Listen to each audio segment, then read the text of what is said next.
Salve, salve! Esse vídeo é para você que quer ficar por dentro das novidades ocorridas nas questões orçamentárias, né?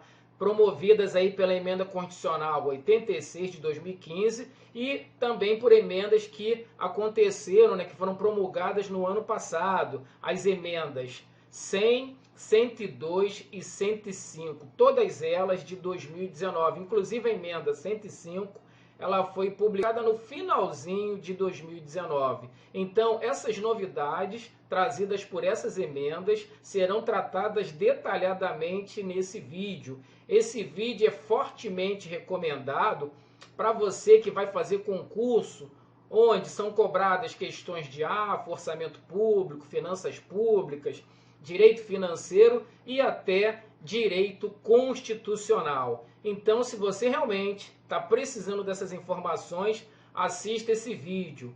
Para quem não me conhece, eu sou o professor Teshima, né? Professor Alexandre Teshima, sou auditor do TCM, né? Especialista em orçamento, especialista em contabilidade pública, né? Na verdade, leciono as disciplinas AFO, Contabilidade Pública e Controle Externo há mais de 15 anos e o objetivo agora é passar um pouquinho desse conhecimento para ajudar você a ter maior conhecimento do tema e também ajudar você a passar naquele concurso que você tem aí em meta. Então, já vou pedir para vocês, tá, gente, se inscrever aí no meu canal do YouTube, Professor Alexandre Teshima, tá aí, né, na tela, e também nas minhas redes sociais, meu Instagram, Prof. Alexandre Teshima, e eu tenho duas fanpages onde eu publico meu trabalho, uma delas é a AF Contabilidade Pública para concursos, e a outra é Alexandre Teshima. Então vamos lá para a gente visualizar essas novidades, principalmente, né, porque essas novidades elas modificaram o artigo 165,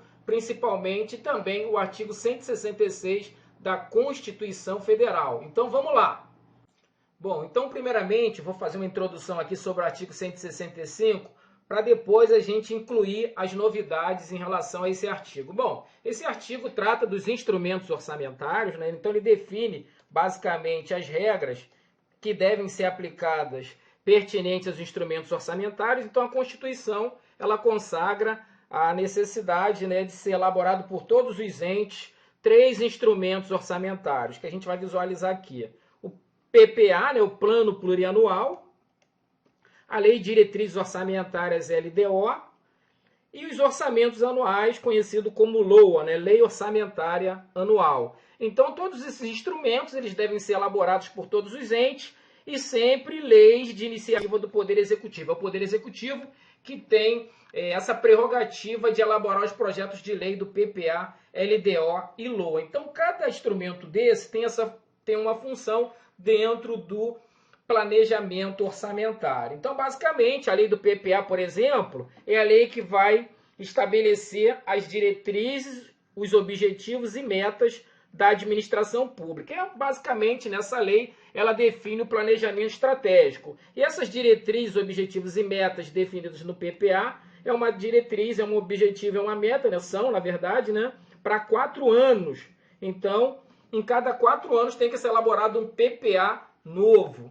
A gente também tem a Lei de Diretrizes Orçamentárias. A Lei de Diretrizes Orçamentárias ela vai estabelecer, entre outras informações, né, porque são várias informações que são regulamentadas pela LDO, mas principalmente as metas e prioridades, e também, né, a Lei de Diretrizes Orçamentárias ela tem outro papel fundamental, que é a elaboração da Lei Orçamentária Anual, né, orientar a elaboração da Lei Orçamentária Anual. Então, são duas funções básicas que eu quero tratar aqui, né, destacar, porque a gente vai falar um pouquinho delas. Então, vai trabalhar a LDO, as metas e prioridades, sempre por exercício financeiro subsequente, e também ela é uma lei que antecede a Lei Orçamentária Anual, ou seja, ela estabelece e ela serve para facilitar a elaboração da Lei Orçamentária Anual, ou seja, orientar a elaboração da Lei Orçamentária Anual. Então, basicamente, ela tem essa competência. E, por último, a gente tem a Lei Orçamentária Anual.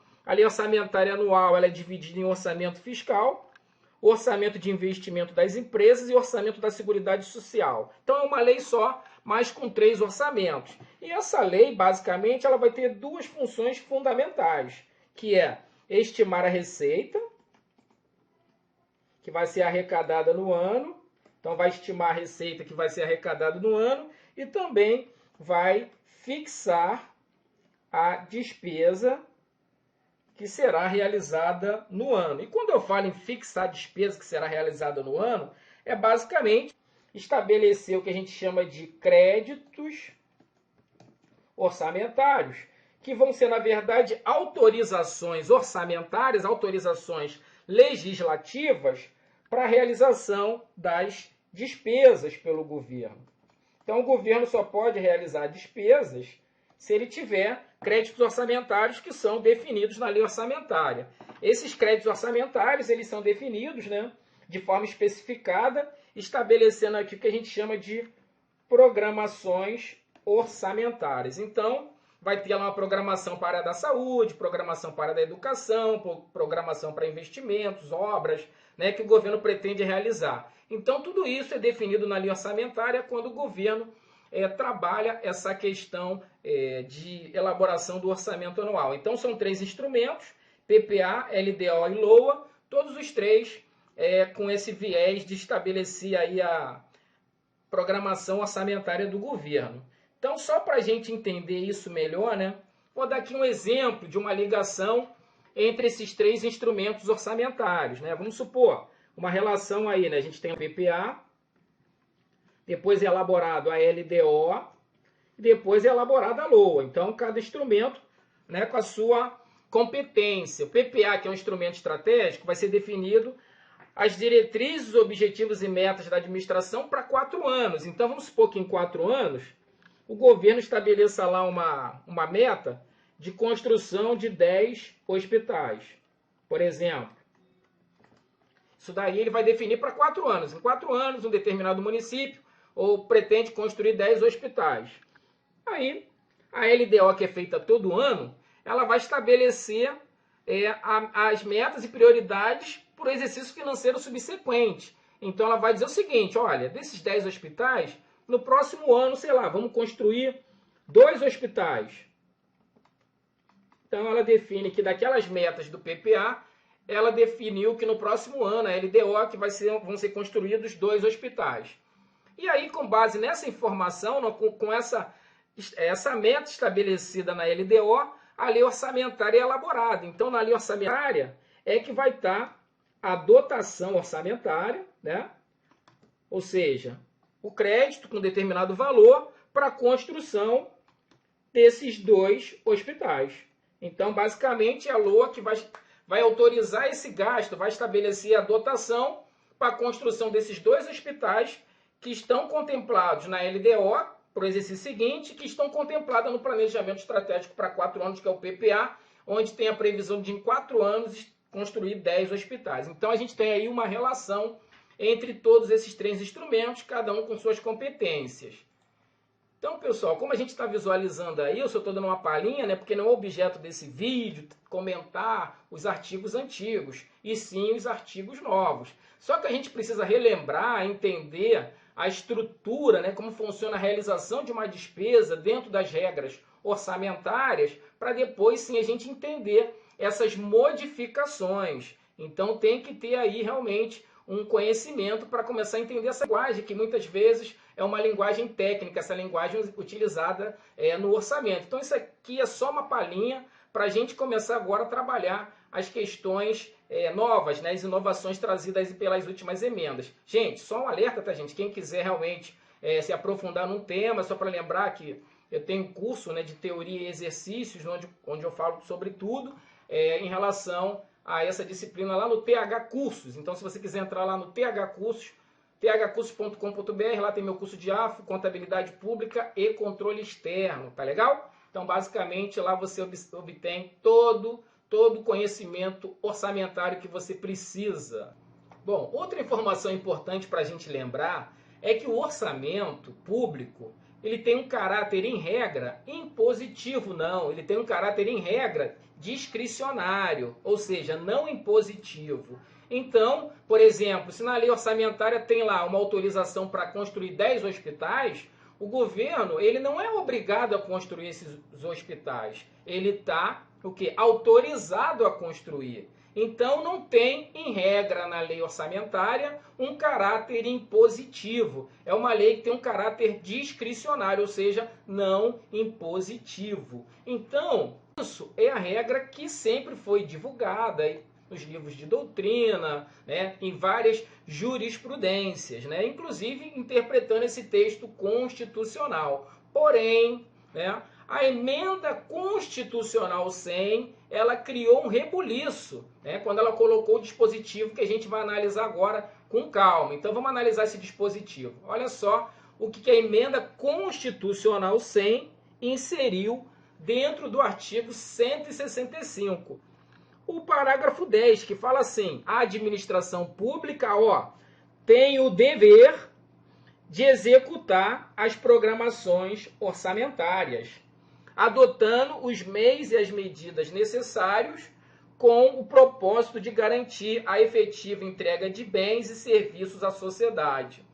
E aí, gente, foi realmente um impacto muito grande, né? Porque muita gente, e é claro, né, do jeito que o texto foi colocado, entendeu que agora o orçamento é totalmente obrigatório, já que ele diz lá, tem o dever. Então, a administração tem o dever. O que você entende por tem o dever? Que ela é obrigada, né, a executar as programações orçamentárias, que são aquelas programações definidas na lei orçamentária. Então, a lei orçamentária define lá as despesas que estão autorizadas a serem realizadas. Então, tem o dever, quer dizer, então, que o orçamento passou a ser impositivo. Então, ele mudou de caráter autorizativo, discricionário, para, em regra, ser impositivo. Inclusive, alguns autores importantes, né, na época, como, por exemplo, Valdeci Pascoal, que é conselheiro do Tribunal de Contas do Estado, ele fez um artigo, né, que foi postado lá na Tricom, disponibilizado lá no portal da Tricom, que é a Associação dos Tribunais de Contas, que fala assim: é forçoso reconhecer, no entanto, que a aprovação da emenda constitucional 100, o orçamento público ganha uma nova estatura jurídica. A partir desse novo regramento, pode-se dizer que a natureza do orçamento público no Brasil passa a ser, em regra, impositiva. Então, logo de cara, a gente tem aí essa questão, né, que o orçamento, a partir da emenda constitucional 100, passou a ser impositivo, inclusive, né, grandes autores aí, grandes pensadores, grandes mestres do contexto orçamentário aí, trabalhou essa informação nesse sentido nos seus artigos, nos seus livros, dizendo que a partir da emenda constitucional 100, todo o orçamento passou a ser impositivo. Bom, em decorrência dessa celeuma aí provocada pela emenda constitucional 100, foi incluído, né, um artigo novo, o artigo 11, por uma emenda posterior, que foi a emenda 102. A emenda 102, ela tentou de alguma forma explicar o parágrafo 10 do artigo 165, que foi inserido pela emenda 100. E aí, basicamente, ele estabeleceu, dentro daquelas programações, o que deveria ser obrigatório, né? Então, basicamente, ele fala assim, o disposto no parágrafo 100 desse artigo, nos termos da Lei de Diretrizes Orçamentárias. Então, a primeira coisa é saber o seguinte, que a Lei de Diretrizes Orçamentárias, ela vai, de alguma forma, estabelecer regras sobre o que dispõe o artigo 10, essa questão do dever, né, de executar as programações. Então, a LDO, ela vai explicar, orientar a elaboração da LOA em relação a essa questão do dever de elaborar as programações orçamentárias. E aí foi estabelecendo algumas regras em relação a essa obrigatoriedade, esse dever, né? Quando ele fala artigo 10, é sempre importante destacar dever de executar. Então, ele está falando aqui do dever de executar. Então, vamos lá. Então, nesse caso específico, subordina-se ao cumprimento de dispositivos constitucionais e legais que estabeleçam metas fiscais ou limites de despesa. Então, a primeira coisa que o legislador, né, constituinte, falou na emenda constitucional 102 é o seguinte, que essa obrigação, esse dever de executar as programações orçamentárias, ela tem como limite, né, as regras para o cumprimento das metas fiscais ou limite de despesa. Então, é claro que se essa execução dessa programação de alguma forma comprometer o cumprimento das metas fiscais e limites de despesa, que essa programação não seja realizada, né? Como, por exemplo, a regra da limitação de empenho.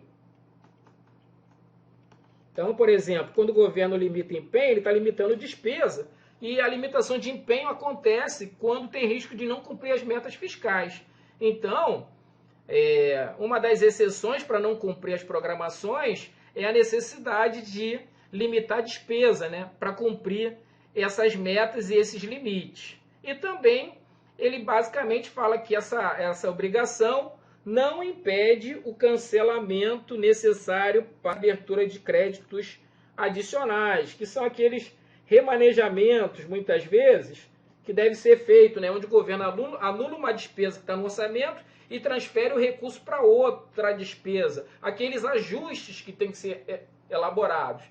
E que essa obrigação não impede que seja anulada uma despesa e transferido o recurso para outra, mediante créditos adicionais, né, que são esses remanejamentos que acontecem para ajustar o orçamento às necessidades reais de governo, né? Vamos supor que o governo tinha um dinheiro para um determinado despesa, só que em decorrência aí de uma mudança do cenário da administração, ele teve que realizar outra despesa. Então ele pode anular, num caso, a despesa do programa A e transferir essa despesa para o programa B, e que isso não seria basicamente uma exceção, né? Seria, por exemplo, seria uma exceção, não seria uma infringência à regra prevista no parágrafo 10, tá bom?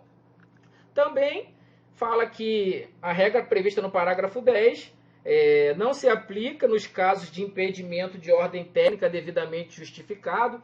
Vamos supor que tem uma programação lá, como eu falei, construir um hospital.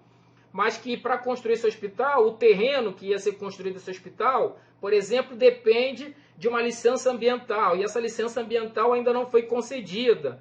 Então, nesses casos, fica inviável cumprir a programação financeira. Fica inviável construir o hospital. Então, com toda vez que acontecer impedimentos de ordem técnica, isso devidamente justificado, essa regra prevista no parágrafo 10 não precisa ser cumprida. E por último, né, a emenda constitucional 102, ela limitou mais ainda essa regra, dizendo que essa regra aplica-se exclusivamente às despesas primárias discricionárias. Aí, gente, tem que lembrar que as despesas do orçamento, elas são discricionárias e obrigatórias, né?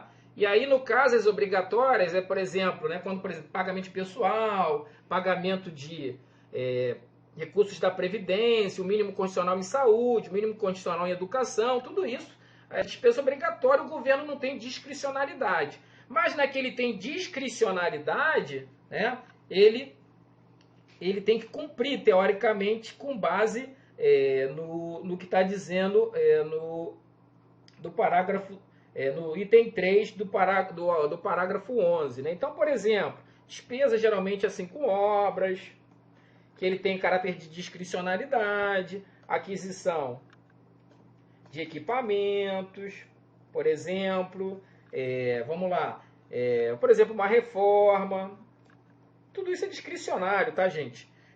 Concessão de bolsa de pesquisa, por exemplo, que não tem uma lei obrigando, né? Sei lá, programa, farmácia popular, por exemplo, um programa de ajuda aí a compra de medicamento, né? Farmácia popular, por exemplo. Bom, nesses casos, tá, gente? A despesa é uma despesa discricionária. O governo vai realizar por sua vontade. Então, nesses casos, o governo, sim, essa regra se aplica, porque aí, sim, são regras de caráter, como é que se pode se dizer, onde você teve uma transformação de despesa discricionária, teoricamente, para a despesa agora obrigatória. E também, somente para as despesas primárias. Despesas primárias são as despesas de caráter não financeiro. Então, são as despesas de caráter não financeiro. São despesas primárias, são as despesas não financeiras. Então, são aquelas que estão associadas com juros, né? Com relação ao endividamento público. Então, nesses casos, para essas despesas, tem que ser cumprida a regra prevista no parágrafo 10. Para as demais, não precisa ter esse cumprimento, ok? Então, basicamente, a emenda constitucional 102, ela delimitou a regra prevista no parágrafo 10. Então, gente, teve aí essa questão da emenda constitucional 102, que basicamente delimitou o que estava muito assim estranho, né? Não estava tão claro, que foi aquela regra do dispositivo 10, que tratou, né, de estabelecer a impositividade do orçamento para todas as programações orçamentárias. Agora a gente já sabe, em decorrência da emenda constitucional 102, que não são todas as programações orçamentárias. Então, se tiver risco de não cumprir as metas fiscais, não impede, por exemplo, remanejamentos mediante créditos adicionais, quando tiver impedimentos de ordem técnica, lembra desse exemplo que eu dei, precisa de uma licença ambiental para construir um hospital, e aplica-se exclusivamente a despesas primárias discricionárias. Então, despesas que não são primárias, né, discricionárias, por exemplo, não primárias, associadas a juros, pagamento da dívida, essas não são aplicadas. Tá bom, gente? Então, é isso que a gente tem que lembrar aí na hora da prova, por exemplo, né, quem vai trabalhar esse tipo de questão no seu concurso. Tá legal? Bom, outra modificação, né, foram inseridos alguns dispositivos também pela emenda constitucional 102. Então, alguns dispositivos foram inseridos por essa emenda. Por exemplo, a LDO ela passa a ter um novo anexo.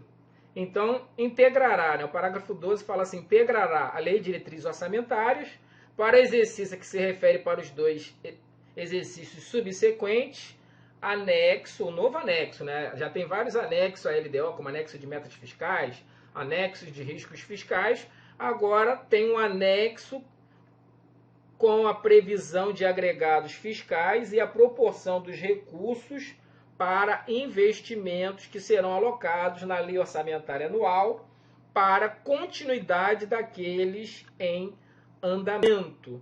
Então, gente, esse dispositivo, inserindo esse novo anexo aí na LDO, com a previsão de agregados fiscais e a proporção dos recursos, por exemplo, para investimentos que serão alocados na Lei Orçamentária para continuidade daqueles em andamento. Então, basicamente, tá, gente, isso aqui tem a ver muito com, por exemplo, obras paralisadas.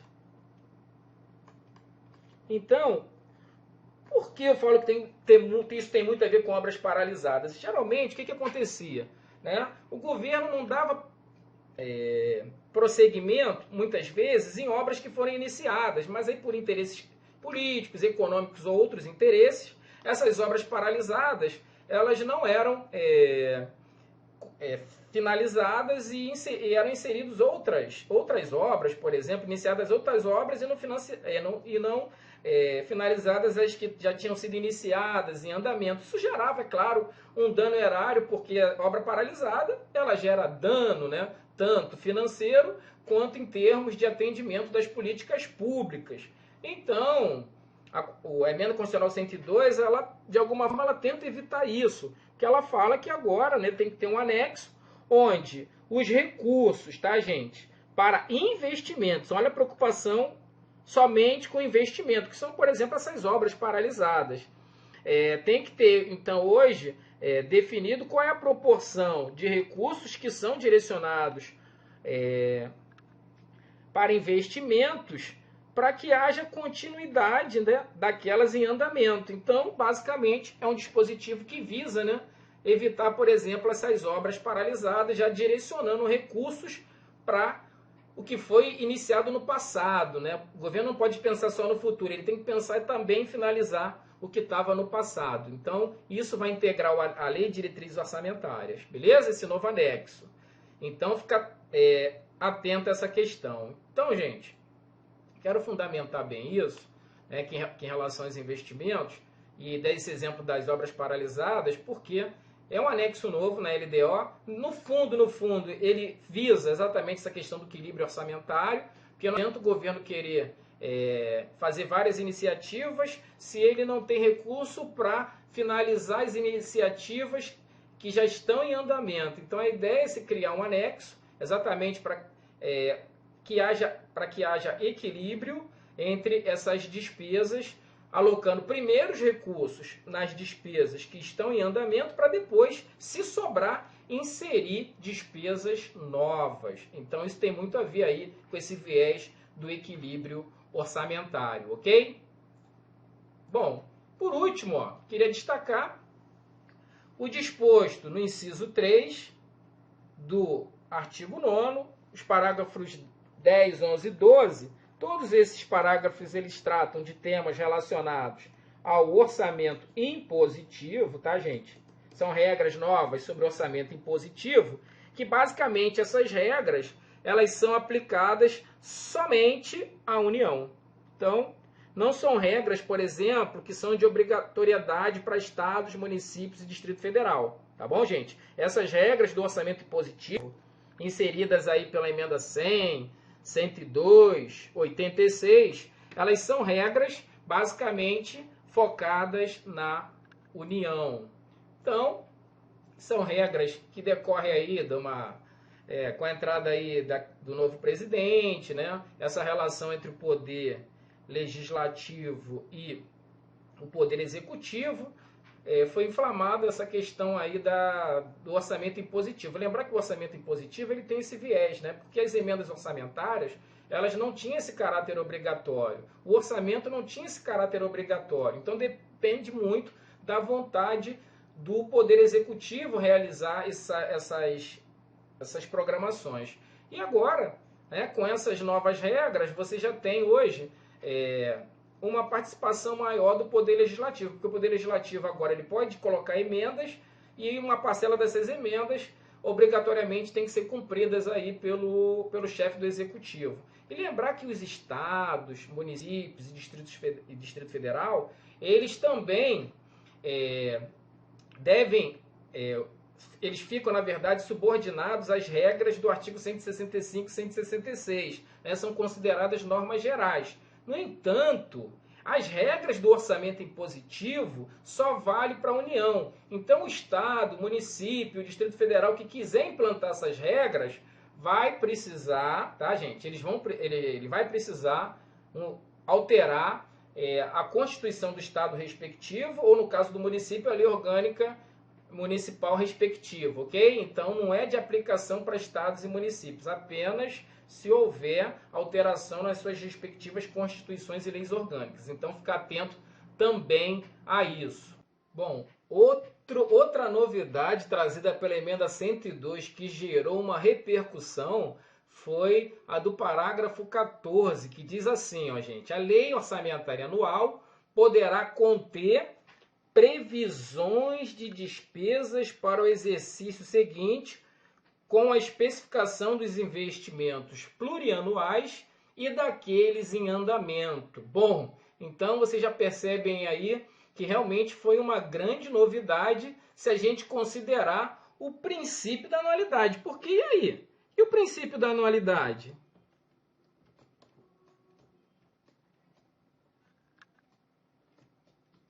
Previsto lá na Lei 4.320, na Constituição Federal, quando fala aqui dos orçamentos anuais, né, que a LOA ela vai fixar a despesa e fazer a previsão da receita para o exercício que se refere. E aí como é que você vai dizer que a LOA poderá conter previsões de despesas para os exercícios seguintes? E como é que ficou aí a questão do cumprimento do princípio da anualidade? Gente, é claro que no início, né, criou aquele impacto, mas agora, né, com interpretações com um pouquinho mais de calma, né, uma visão mais específica, né, uma discussão dos doutrinadores, inclusive até notas técnicas elaboradas lá pelo Senado Federal sobre essas novas regras orçamentárias, esclareceu um pouquinho, né, essa questão aí das previsões plurianuais. Então, basicamente, tá, gente? Não mudou nada em relação ao princípio da anualidade, né? No princípio da anualidade, a gente pode falar o seguinte, que a LOA ela vai trazer o seguinte, né? Ela vai autorizar, ela vai continuar autorizando, trazer autorização para as despesas anuais do ano em que ela se refere. Então, ela vai continuar trazendo autorização para as despesas anuais. Em relação às despesas plurianuais, o que ela vai trazer vai ser apenas uma previsão. Então, ela vai trazer uma previsão para as despesas plurianuais. basicamente isso. Para as despesas plurianuais, ok? Então, essa previsão para as despesas plurianuais, ela não tem caráter vinculativo, tá, gente? Não tem caráter vinculativo. Já aquela previsão anual, com certeza sim, vai ter caráter vinculativo. Ok?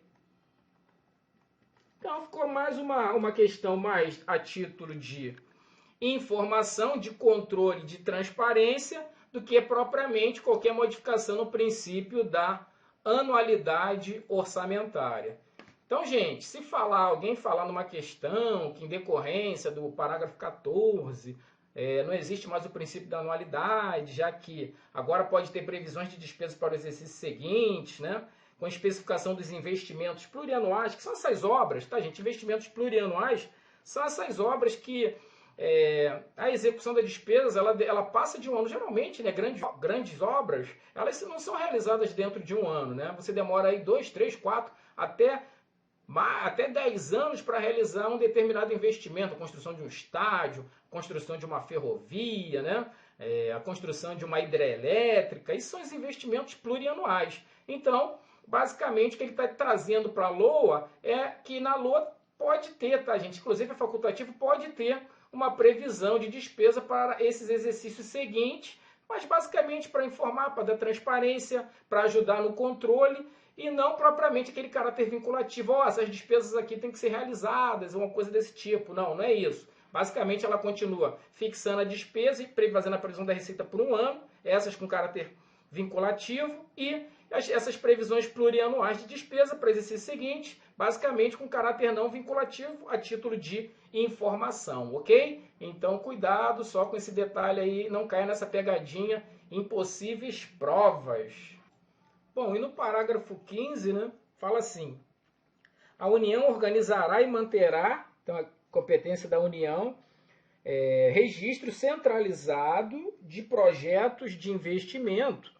Só investimento, tá, gente? Então a preocupação aqui é com investimento. Contendo por Estado ou por Distrito Federal, pelo menos, análise de viabilidade, estimativas de custos e informações sobre execução física e financeira. Então, basicamente, né, hoje, com base nesse dispositivo, a União ela tem que fazer lá um controle, né? A gente pode falar assim, um controle de investimentos. Basicamente de investimentos. Bom, então, é outra novidade aí trazida pelas novas regras, essa daí trazida pela Emenda Constitucional 102. Então, gente, como eu falei, as grandes obras, os grandes investimentos, realmente eles vêm, de alguma forma, trazendo problemas aí na administração pública, né? Então, esses investimentos realizados, muitas vezes eles são abandonados ou eles são mal projetados, né? Então, a União, ela, de alguma forma, ela vai criar aí esse cadastro geral, nesse registro geral dessas obras, e vai exatamente para fazer também um acompanhamento para evitar esses danos ao erário decorrente de projetos mal elaborados, de projetos que não foram finalizados, ou de projetos que foram finalizados, mas que não tiveram uma aplicabilidade, né, em matéria de melhorar as condições de vida da população, eficiência, eficácia e efetividade. Então, hoje vai ter esse controle, né, esse registro centralizado desses investimentos feito pela União, onde vai contemplar lá também, no mínimo, investimento feito por estados e também pelo Distrito Federal. Então, também é uma importante iniciativa para a gente ter aí menos obras paralisadas, menos investimentos não finalizados ou investimentos que não geraram nenhum benefício para a sociedade, ok?